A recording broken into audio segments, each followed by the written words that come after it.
తీరాన్ని తాకిన నైరుతి రుతుపవనాలు క్రమంగా విస్తరిస్తూ పశ్చిమ మధ్య తూర్పు మధ్య అరేబియా సముద్రంలోని మరికొన్ని ప్రాంతాలతో పాటు కర్ణాటక, గోవా, మహారాష్ట్రలోని కొన్ని ప్రాంతాలకు విస్తరించాయి.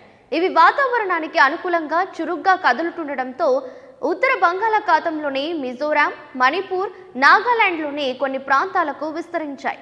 ఈ నైరుతి రుతుపవనాల కారణంగా ఉత్తర కర్ణాటకలో ఏర్పడిన అల్పపీడనం నెమ్మదిగా తూర్పు వైపుకు కదులుతూ క్రమంగా బలహీనపడే అవకాశం ఉందని వాతావరణ శాఖ తెలిపింది.